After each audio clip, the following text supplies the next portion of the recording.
like a Hellcat.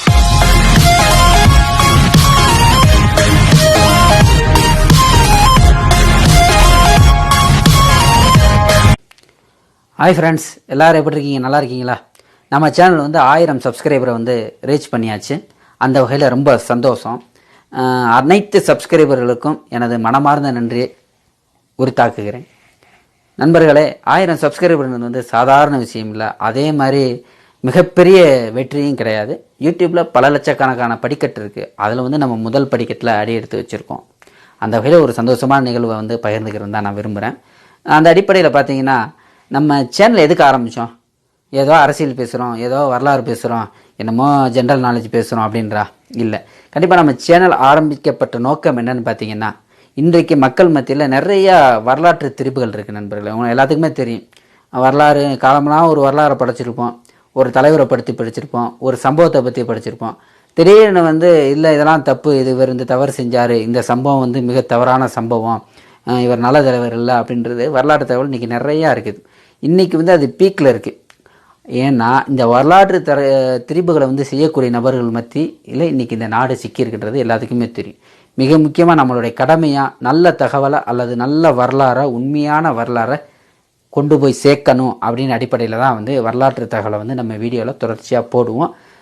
நேரம் கிடைக்கும் போதெல்லாம் எந்தெந்த வரலாறு புனையப்பட்ட அல்லது தவறான வரலாறோ அதெல்லாம் வந்து அதோட உண்மைத்தன்மையை வந்து நம்ம கண்டிப்பாக வெளியிடுவோம். அது மட்டும் இல்லாமல் பார்த்திங்கன்னா, அரசியல் ரீதியாக மக்கள்கிட்ட ஒரு இருள் மண்டி கிடக்குது. ஒரு குறிப்பிட்ட சமுதாயத்திலேருந்து நல்ல தலைவர் வந்திருப்பார், ஆனால் அவர் சமுதாயம் சார்ந்தே அவர் வந்து புறக்கணிக்கப்படுறாரு. அதே சமயத்தில் வந்து ஒரு குறிப்பிட்ட சமூகத்திலேருந்து அந்த சமூகத்துக்காக எதுவுமே செஞ்சுருக்க மாட்டார், மக்களுக்காக எதுவுமே செஞ்சுருக்க மாட்டார். அந்த மாதிரி ஒரு பர்சன் வருவார், அவரை வந்து கொண்டாடுவாங்க, இல்லை உயர்ந்த பதவியில் இருப்பார் அவர். இந்த நிலை வந்து மாறணும். இது வந்து ஒரு ஆள் நினச்சாலாம் மாறாது. ஒட்டுமொத்த மக்கள் மத்தியிலையும் ஒரு மாற்றம் ஏற்பட்டால் தான் இந்த மாதிரி நிகழ்வுகள் மாறும். இருந்தாலும் இந்த அரசியல் ரீதியான தவறுகள் அல்லது இந்த மாதிரி ஒரு தவறான ஒரு சிந்தனைகள் மக்கள் மத்தியில் இருக்குல்ல, இதை வந்து போக்குறதுக்கு அரசியல் ரீதியான சில வீடியோக்களையும் அப்பப்போ நம்ம சேனலில் வந்து பதிவு செய்வோம். அது மட்டும் இல்லாமல் ஜென்ரல் நாலேஜ், பொது அறிவு வந்து பொதுவாக மாணவர்களுக்கு ரொம்ப முக்கியத்துவம் கொடுத்து பார்ப்பாங்க. அந்த அடிப்படையில் நம்ம சேனலில் முடிந்த அளவுக்கு நமக்கு தெரிந்த பொது அறிவு தகவலை கண்டிப்பாக வந்து வீடியோவாக பதிவேற்றப்படும்ன்றதை தெரிவிச்சுக்கிறேன். அதுக்காக வந்து எனக்கு தான் எல்லாம் தெரியும், இல்லை இந்த சேனலில் பணி செய்கிற ஆளுக்கு தான் எல்லாம் தெரியும் அப்படின்னு அடிப்படையில் எடுத்துக்கக்கூடாது. நமக்கு தெரிஞ்ச 4 நல்ல விஷயங்களை மக்கள்கிட்ட பரப்பணும். அதே மாதிரி நமக்கு தெரியாத விஷயங்களை நம்ம கற்றுக்கிறணும் அப்படின்னு அடிப்படையில் தான் நம்ம சேனலுடைய முக்கிய நோக்கமே.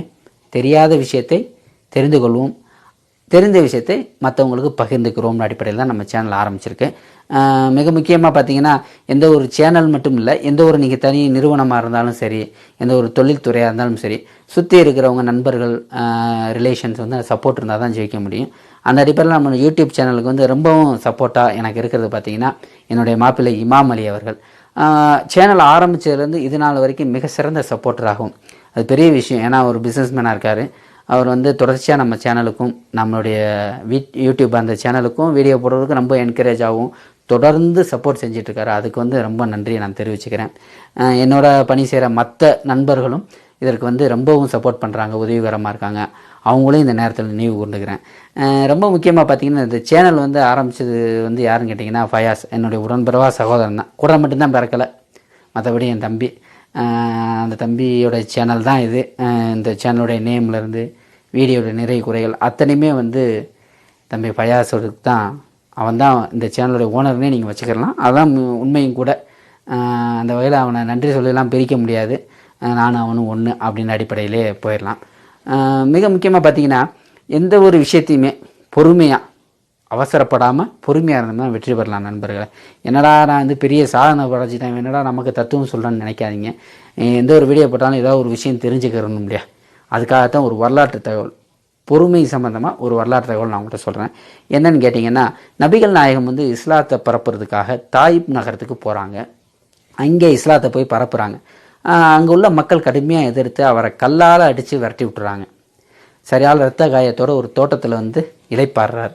ரொம்ப வேதனையாக வந்து இறைவன்கிட்ட முறையிடுறார், இந்த மாதிரி அடிபட்டுருச்சு அப்படின்ட்டு இறைவன்கிட்ட பிரார்த்தனை செய்கிறாரு. உடனடியாக 2 வானவர்கள் வர்றாங்க. வந்து, நபியே நீங்கள் சொல்லுங்கள், இன்றைக்கி இந்த மக்களை 2 மலைகளுக்கு இடையிலே வச்சு இப்படி ஒரு சமூகமே இந்த உலகத்தில் இல்லாதவாறு நாம் அவங்கள அழிச்சிடுறோம் அப்படின்னு சொல்லிட்டு 2 வானவர்கள் வந்து நபிட்ட வந்து சம்மதம் கேட்குறாங்க. அவர் பர்மிஷன் கொடுத்தா போதும், தாயிப் நகர வாசிகளே இருக்க மாட்டாங்க. இப்படி ஒரு சம்பவம், இப்படி ஒரு பரம்பரை வாழ்ந்ததாகவே இந்த உலகத்துக்கு தெரியாமல் போயிடும் அவர் ஊன்னு சொன்னான். ஆனால் அந்த இடத்துல அவர் பொறுமை காத்தார். என்ன சொன்னார் தெரியுமா? இன்றைக்கி வந்து பிரச்சனை கிடையாது, இன்றைக்கி மாறாத மக்கள் நாளைக்கு கண்டிப்பாக மாறுவாங்க, இவங்க மாறாட்டாலும் இவங்களுடைய வழித்தோன்றர்கள் மாறுவாங்க, அதனால் அவங்கள வந்து ஒன்றும் செய்ய வேணான்னு பொறுமையாக மன்னித்து விட்டுட்டு போயிடுறாங்க. இது என்ன முக்கியமாக நம்ம படிப்பேன்னு பார்த்தீங்கன்னா, இன்றைக்கி இந்தியாவில் இவ்வளோ இஸ்லாமிய மக்கள் இருக்காங்க, இஸ்லாம் இந்த அளவுக்கு பரவி இருக்கிறதுக்கு முக்கிய காரணம் யாருன்னு பார்த்தீங்கன்னா முகமது பின் காசிம்ன்ற ஒரு வீரர் தான். அவர் தான் வந்து இந்தியாவுக்கு வந்து படையெடுத்து வந்து இஸ்லாமை வந்து இந்தியாவில் பரப்புகிறாரு. இந்த முகமது பின் காசிம் யாருன்னு பார்த்தீங்கன்னா தாயிப் நகரத்தை விட்டுட்டு போனார்ல, என்னைக்கு அந்த நபிகள் நாயகம் வந்து மன்னிச்சு விட்டுட்டு போனாரோ அந்த பரம்பரையிலிருந்து வந்தவர் தான் முகமது பின் காசிம். அன்னைக்கு எடுத்த அந்த பொறுமையான முடிவு தான் இன்னைக்கு இந்தியாவில் இஸ்லாமியர்களும் இஸ்லாமும் இருப்பதற்கு மிகப்பெரிய ஒரு காரணம். ஸோ இதுலேருந்து நம்ம என்ன தெரிஞ்சுக்கணும்? பொறுமையாக இருந்தோம்னா எந்த ஒரு விஷயத்தையும் கண்டிப்பாக வெற்றி பெறலாம். இந்த நபிகள் நாயகத்துடைய சம்பவம் வந்து எல்லாத்துக்கும் ஒரு வழி காட்டும் ஒரு நெறியாக இருக்குன்றதை நான் நம்புகிறேன். இந்த வீடியோ உங்களுக்கு பிடிச்சிருந்தா கண்டிப்பாக லைக் பண்ணுங்கள், ஷேர் பண்ணுங்கள், மறக்காமல் பெல் ஐக்கானை கிளிக் பண்ணுங்கள். அடுத்து ஒரு நல்ல வீடியோட உங்கள்கிட்ட வந்து சந்திக்கிறேன், நல்ல தகவலோடு வந்து சந்திக்கிறேன். அதுவரை நன்றி, வணக்கம்.